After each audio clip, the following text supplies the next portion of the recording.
Marcos or may issue lang talaga ang mga tao sa Pilipinas? So yun po guys yung pag-uusapan natin ng bahagya. Kasi guys, viral daw po, sabi sa balita ng News 5, itong usapin ng hindi pagbanggit ni United States President Joe Biden sa bansang Pilipinas ukol dito sa usaping seguridad, ukol dito sa usaping security. So ang sabi nga guys ng mga DDS, history repeat itself. Yan daw po yung yung mga sabi na ng mga DDS ngayon. And grabe na yung atake na nare-receive ngayon ni President Marcos na malaking kamalian daw po ang pakikipagkaibigan sa Amerika. Yan po, nag-backlash na. Madami na pong mga hatred comments na ibinabato sa ating Pangulo ngayon. Pero bago ko guys i-play ang video, magbigay muna ako ng panandaliang comment. Kasi guys, para sa akin, nakalimutan man or hindi, minention man tayo or hindi, we should stand in our own. And huwag tayong dumipensa or nakadepende lang sa ibang bansa. Tumindig tayo ng sariling atin kasi walang ibang tutulong sa atin kundi tayo-tayo lang. We should focus on building our navy, our forces, yung sandatahang panlakas natin. Mag-invest tayo dyan. Hindi yung nakarelay lang tayo sa ibang bansa kasi hindi natin alam yung takbo, yung panahon, 'di ba? Magkakaroon, baka mali mo magkaroon ng geopolitical changes. Dapat kailangan matuto tayong tumindig ng sariling atin at hindi tayo nakarelay sa ibang bansa na yan po ang ginagawa ni President Marcos ngayon.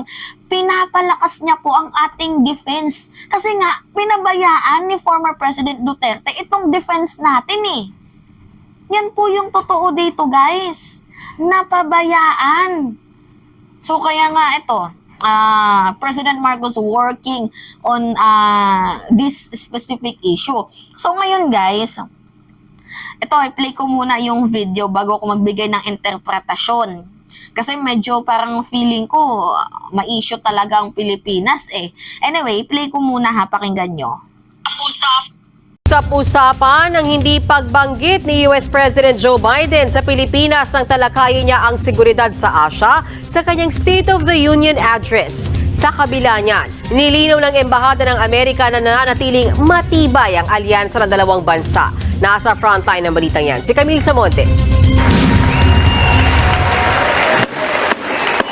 Maaanghang na salita ang binitawan ni US President Joe Biden laban sa China sa kanyang ikatlong State of the Union address sa harap ng US Congress kahapon. Binira ni Biden ang mga anyay panggugulang ng China. Kilalang magkaribal sa ekonomiya at pandaigdigang kalakalan ang China at Amerika. And we're standing up against China's unfair economic practices. I want competition with China, not conflict. And we're in a stronger position to win the conflict of the 21st century against China than anyone else for that matter. Sa usapin naman ng seguridad sa Asia, iginiit ni Biden na prioridad niya ang pagpapanatili ng kapayapaan sa rehiyon. We're standing up for peace and stability across the Taiwan Straits. I've revitalized our partnership and alliance in the Pacific. India, Australia, Japan, South Korea, Pacific Islands. Hindi nabanggit ni Biden ang Pilipinas na may Mutual Defense Treaty sa Amerika. Sa kabila niyan, tiniyak na US Embassy na nananatiling matibay ang pakikipag-alyansa ng Amerika sa Pilipinas. Sa gitna ito ng patuloy na tensyon sa West Philippine Sea dahil sa pangaharas ng China. Inalmahan naman agad ng China ang mga sinabi ni Biden. Ayon kay Chinese Foreign Minister Wang Yi, lagi raw silang pinalalabas na masama ng Amerika. Sila pa nga raw ang pinapatawan ng kaliwat kanang sanctions. Para naman sa isang maritime expert, hindi raw dapat palakihin ang hindi pagbanggit ni Biden sa Pilipinas sa kanyang talumpati. I wouldn't read too much into the State of the Union. This is a speech meant for sound bites to be used for the domestic media here in the U.S. It's not a speech about foreign policy. Malinaw naman daw ang Mutual Defense Treaty ng Amerika at Pilipinas. 2 U.S. presidents and at least 4 successive U.S. cabinet secretaries at every opportunity have reiterated that Articles 4 and 5 of the Mutual Defense Treaty apply to the West Philippine Sea. And we've seen all of these new structures to deepen our alliance since the end of 2021. Tama lang din daw ang sinabi kamakailan ni Pangulong Bongbong Marcos na hindi pa napapanahong pairalin ang Mutual Defense Treaty sa gitna ng tensyon kontra sa China.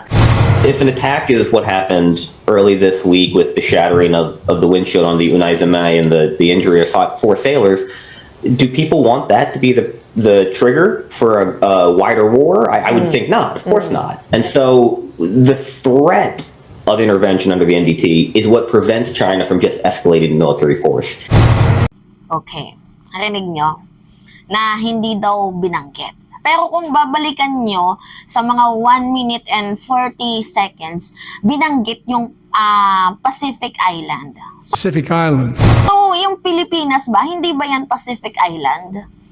Nakalimutan lang i-mention pero is not issue at all. Hindi po yan yung issue dito. 'Di ba? Meron po tayong treaty, yun po yung mahalaga dito. Hindi guys sa dinidepensahan ko itong Amerika kasi baka may magsabi yung concern kasi dito, aanhin mo yung agreement kung hindi naman tayo belong, kung out of the group tayo. Hindi tayo mini-mention or hindi tayo binibigyang pansin. Guys, sa akin kung ako lang naman yung tatanungin, minention man tayo sa hindi, we should not rely on other countries. Kasi meron po yan silang mga sari-sariling national interest protection na hindi dapat tayo nakarely sa kanila. We should focus on our own defense. Diba? I-build up natin yung sarili nating depensa. Hindi yung nakarely tayo sa iba.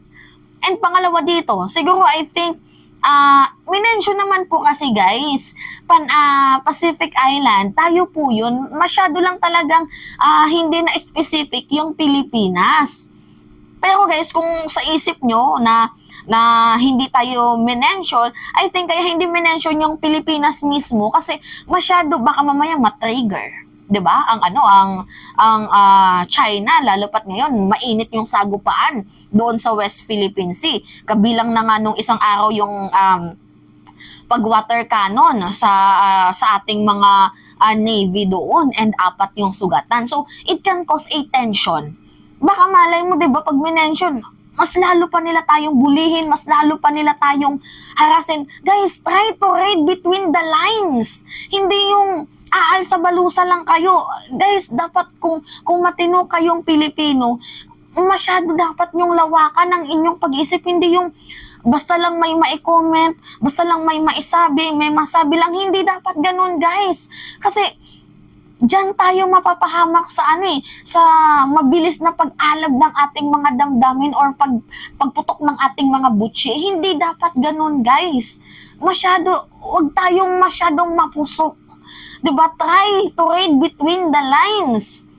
Hindi yung, kunyari, hindi ka lang na-mention, ganito dapat yung gawin sa mga Amerikano yan, mga traidor. Hindi dapat ganun, guys. Isipin mo yung consequences. Hindi dito dapat pinapalaki. Very understandable naman na general na binanggit ang Pacific Asia and yung general na Pacific Island. Hindi lang tayo na-mention pero it's not an issue at all. Does not matter. Diba? Ang mahalaga dito, we should focus on our defense. Hindi naman papayag ang ating Pangulo na gagawin nila tayong battleground. Hindi po bobo ang ating presidente.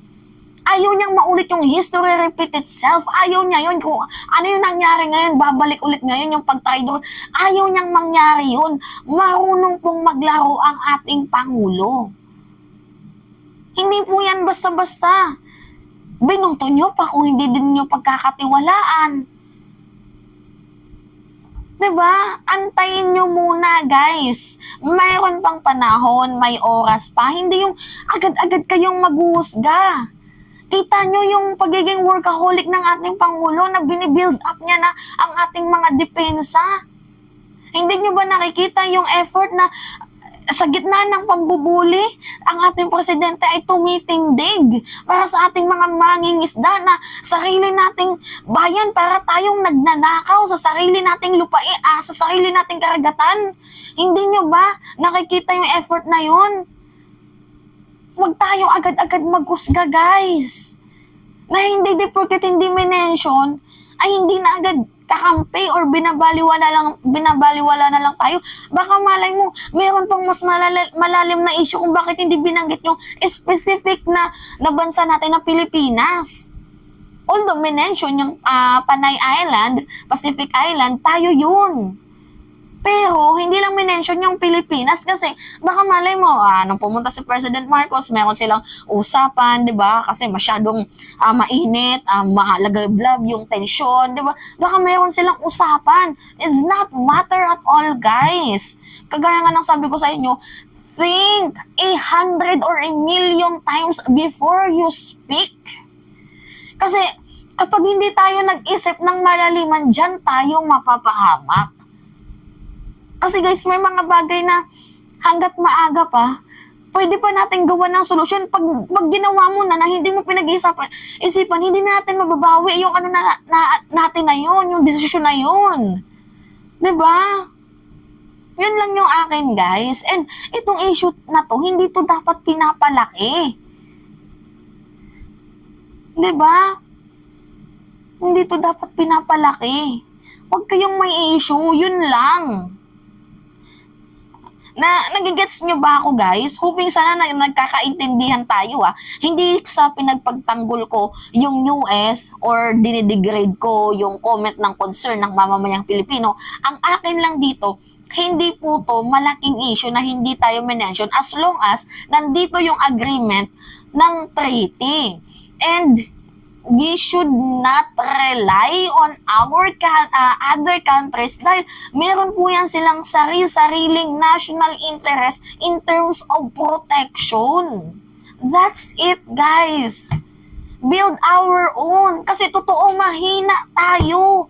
Yan yung totoo, mahina tayo. Kaya nga binubuli tayo, di ba? Kaya ang gawin natin, magpalakas tayo. Huwag yung umasa tayo sa mga freebies nila.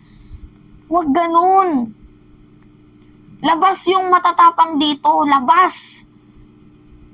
Kaloka kayo. Ay, stress yung kipay ko dito. Anyway.